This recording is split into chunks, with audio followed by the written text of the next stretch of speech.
महाराज भर्तरी जी ने मन को खोजा, मन की बात कि ये क्या चाहता है। सुंदर स्त्री का भोग ऐलान कर दिया कि विश्व की कोई सुंदरी मैं उसे वरण करना चाहता हूँ, मेरे सामने आए।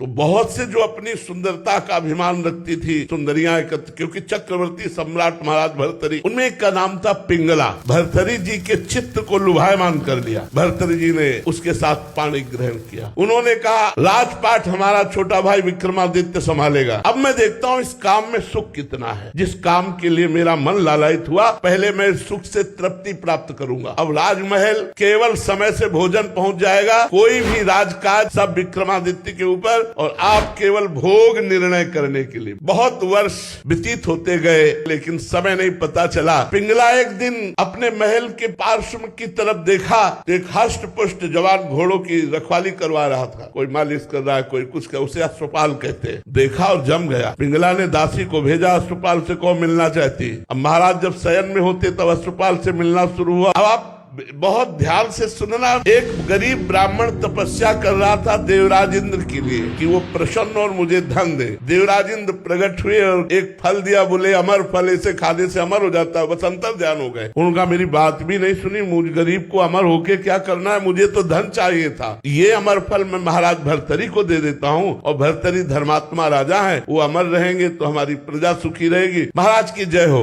कहो विप्रवर कैसे आगमन हुआ। महाराज मैंने तपस्या कर मुझे देवराज इंद्र ने एक अमर फल दिया, इसे खाने से अमर हो जाया जाता है। आज्ञा करी जितना खजाने से धन चाहिए इनको दे दीजिए। अमर फल लिया, सोचा मेरी आसक्ति पिंगला पे है, मैं अमर होकर क्या करूंगा। अगर पिंगला अमर रहेगी तो मैं सुखी रहूंगा। पिंगला को बुलाया और कहा ये हमारे देश के विप्र की तपस्या का फल है, आप इसे पा लीजिए, अमर हो जाएंगे। पिंगला ने सोचा मैं अमर होकर क्या करूंगी, यदि अश्वपाल जीवित रहा, अमर रहा तो मुझे सुख मिलता रहेगा। उसने अश्वपाल को दे दिया। अश्वपाल का संबंध था राजा की नर्तकी से। उन्होंने सोचा अगर ये नर्तकी जीवित रही, अमर रही, तो मैं सुखी बना रहूंगा। उन्होंने नर्तकी को दे दिया। नर्तकी ने विचार किया मैं जिस राजा के दरबार की नर्तकी, वो राजा अमर हो तो अच्छा है। वो अमर फल फिर भर्तरी जी के पास पहुंच गया। भर्तरी जी महाराज के पास जब अमर फल पहुंचा तो उन्होंने वैश्या से कहा क्योरी विप्र अमर फल लाया तो समझ में आया तपस्या करके लाया, तू कहां से लाई। वो तो कांप गई। तो उनका महाराज आपके महल के पीछे जो अश्वपाल ने मुझे दिया। जाओ। अश्वपाल को बुलाया सभा में और कहा बोल ये अमर फल कहाँ से मिला। होश उड़ गए। महाराज जीवन दान हो तो सत्य बोलूं। हाँ जाओ, माफ किया। महाराज आपकी रानी